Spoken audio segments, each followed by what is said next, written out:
chefs. What red flags should people look out for when they go out to eat? If a restaurant has a huge menu, it's all frozen. Cisco, it's what's for dinner. Airmark. But for sure man, if they got lobster and pancakes on their diner menu, maybe one or more of those dishes isn't freshly prepared. Never order pancakes more than 100 miles from the shore. When the menus are super dirty and never cleaned, that means everything is super dirty and never cleaned. Waffle House. Ex-Waffle House cook. This is true. The stores where they give a shit, they follow the Waffle House Bible and clean them. If the area is busy but the restaurant is empty, that's usually a bad sign. OTOH. Empty neighborhood and busy place. Usually a hole-in-the-wall place that makes the most fire food. Took me 3 solid minutes to decipher OTO to mean. On the other hand, I'm old. I was burned by this once though. The parking lot was always super busy. Cars parked there constantly. So we decided sure thing. We went, and it was horrible, filthy, and we all spent the rest of the night puking. Turns out local construction workers park in the parking lot.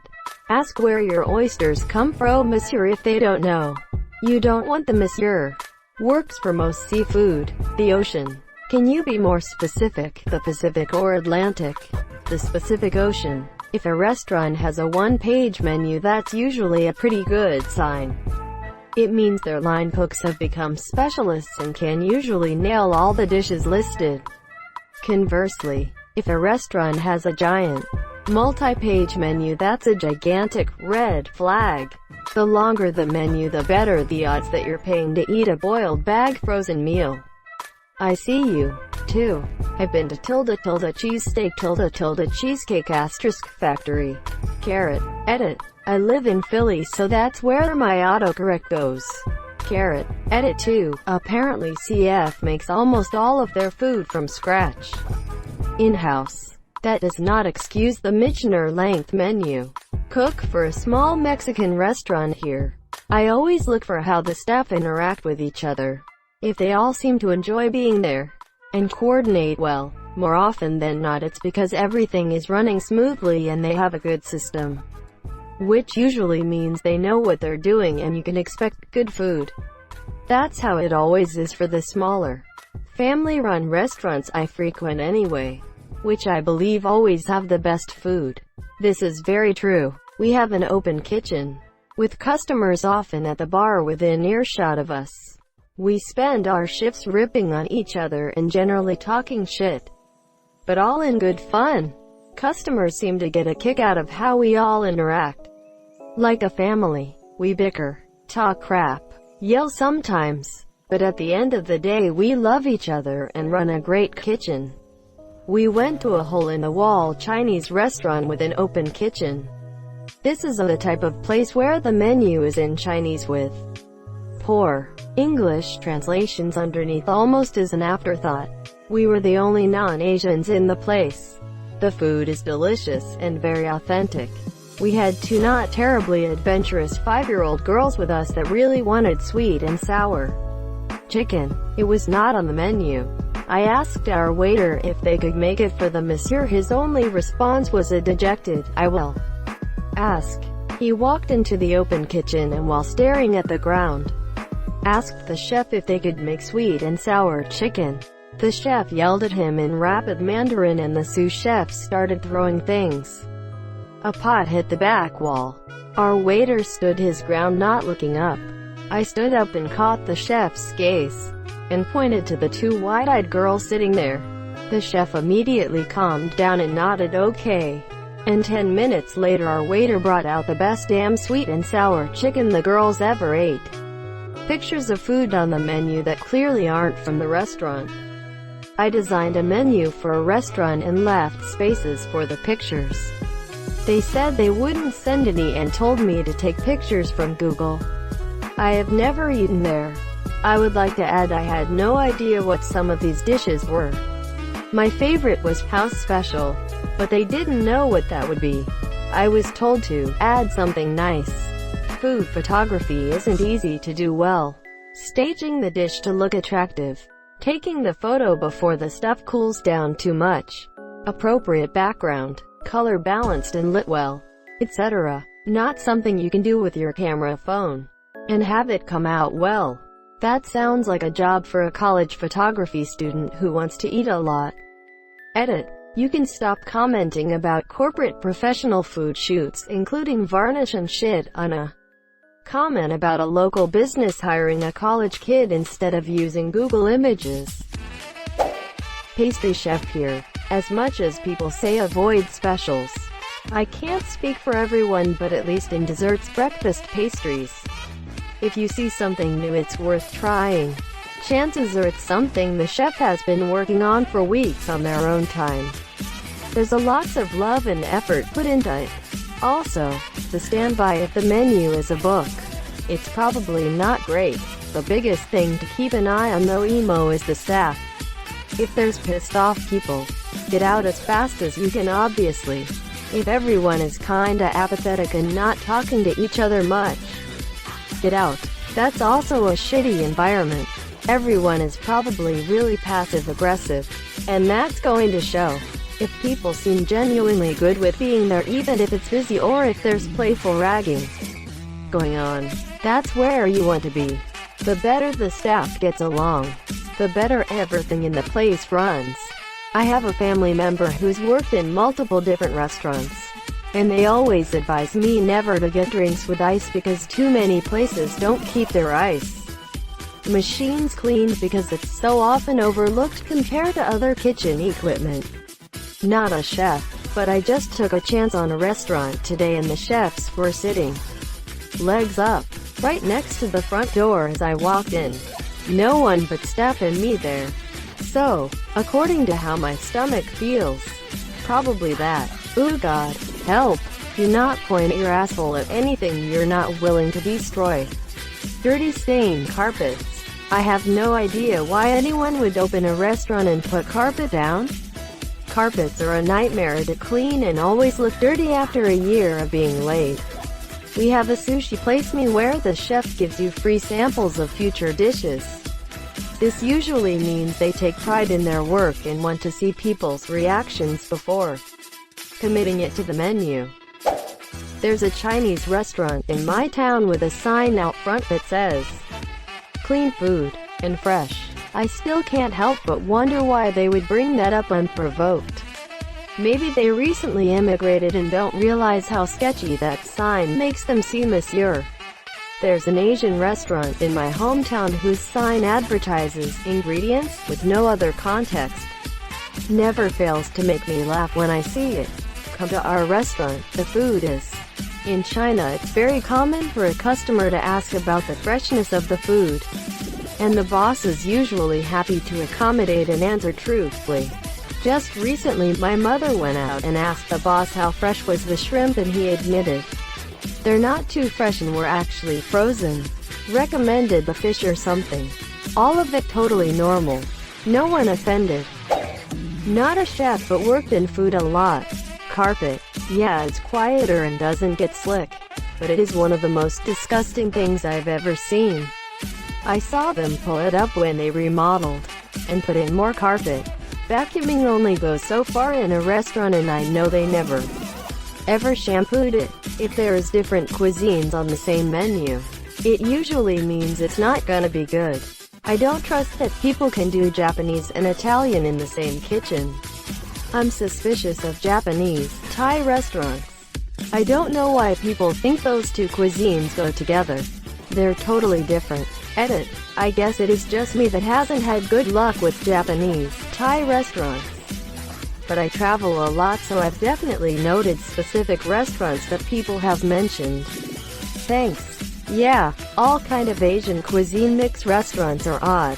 They are all totally different cuisines with different flavors. I agree with most of these tips, but man, I remember my trip to Malacca, Malaysia. We walked up to a stall where an elderly lady was squatting down just in front of the sidewalk with a plastic basin and washing the dishes in it. Stray cats were coming in from the alley and licking at dishes. My first question was, is this a restaurant? Upon closer inspection, yes. It is. My second question was who on earth would eat here? Then our guide brought us inside. Looks like we are. Food was amazing and delicious, and despite fearing the worst, nobody got sick. Edit. Wow, I didn't realize this comment would be so popular. Thanks Reddit. To answer the question, why would you even eat there? Our trip up until that point had been very well planned. Stayed in a great Holiday Inn with a delicious international breakfast buffet. Tour bus was very clean. The highlight of the trip was when they took us to a pineapple farm and we got to sample. Hint: supermarket pineapple has nothing on the fresh stuff. Most of the restaurants we had been taken to were, by Western standards, quite clean. This one was definitely an outlier in that regard, but by this point we had developed a trust in our guide. I would never have even thought to walk into this place on my own accord. But then I would have missed out on some amazing food. I should post some pictures. Pretty sure I have a pic of that cat. The best food in Malaysia always comes from small hawker stands like this. It may not be sanitary, but damn if it isn't good. If employees try to argue with you about food quality in order to dissuade you from sending something undercooked back, just leave. It means they have a cook who can't take criticism, and your chances at getting a sneezer are greatly increased. Back when my husband and I were dating, we went to a Thai restaurant, ordered broccoli and noodles, and when the dish arrived, we saw there were lots of black specks all over. Looked closer, and they were aphids. Grossed out, we called the waiter over. He took a look and tried to argue with us that it was black pepper, not aphids. Dude, there were obvious legs and wings. He wouldn't budge, so we walked out and never went back. I've worked in restaurants for over a decade. A couple years in the kitchen and the rest as FOH. If your server's response to "how is the item" seems disingenuous, that's a big red flag. We know what goes on in the kitchen. We know the complaints. And we know which items to stress over when we deliver them. Monsieur servers who pause or seem uncomfortable with that question generally equates to a menu full of stuff we wouldn't eat even as a free shift meal. A good sign is when servers hang out and eat at the restaurant post-shift. Generally we are getting a discount but not free food, if we are spending our nightly tips on it. It's worth it. Edit. Whoa. Thanks for gold, kind stranger. I'm normally straight up honest with my tables and tell them which dishes suck. Honestly, sometimes I pause when someone asks because I'm not allowed to order half the shit on my menu. The chef is a raging dickhole and we aren't allowed to buy the expensive or seafood items even if we pay full price. It's super bizarre and I honestly hate the head chef for that amount other things. But I love everyone else. So when I pause, it normally means it's something I haven't tried. This is late, but I clean kitchen exhaust systems. If you walk in a restaurant and can smell grease, walk out. That means the place isn't clean. From the exhaust system to cooking equipment, we clean some places where grease drips off the hood onto cooking surfaces. Edit. For my first ever post, this blew up. Thank you all. No, this isn't late. I think this is great, thank you stranger. A $4 steak is not a good steak. Where can you get a $4 steak? It might not be good, but I might just have to try one out of sheer curiosity. There was a restaurant on my school campus that would have $3 steak night every Monday during happy hour. You wouldn't be allowed to choose the rarity of your steak, and they were usually pretty small pieces, but also came with a side of fries. Sometimes you got lucky and got a medium rare piece of decent steak. Most times it was pretty dry. It was fun though, cause you could also get a pint of beer for $3. So my friends and I would go fairly often just to shoot the shit and have shitty steak. Cook at a fancy casual fine dining restaurant here. If your food is out impossibly fast, it's probably something to be concerned about. I'm talking ordering an entree and it's out in like 10 minutes. This usually means it's already been cooked and they just have to reheat it. Now something like a salad. Okay, that shouldn't take any time at all. but you want to make sure your lettuce, or whatever green it is still crunchy and fresh. Otherwise it's been made before and has been sitting. Generally speaking, watch the wait staff. If the majority of them seem disgruntled or upset, things probably aren't great. This often translates to the kitchen, so they probably don't care about your food if they aren't being treated fairly. Another thing to look out for is the cleanliness of the place. If the restaurant seems dirty or unmaintained, the kitchen is in similar shape most of the time. I've heard people say, never order the fish on a Monday, or don't get any specials because it's probably product that's about to go bad. But at my restaurant, that's not the case. We get orders all throughout the week, and our specials are things we are playing around with to see if it could be added to the menu. So I would say just be cautious about that sort of stuff. Also, it helps to read reviews. I like to read the one-star reviews to see why it was rated that way.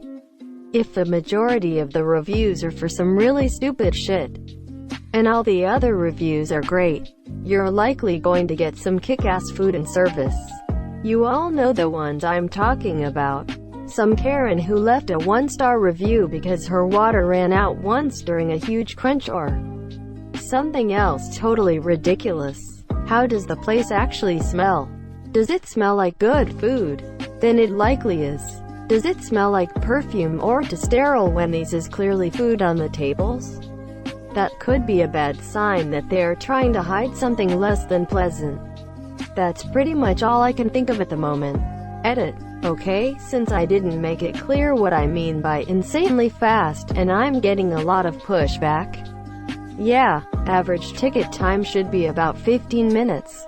I was maybe being a bit overzealous with the 10-minute turnaround.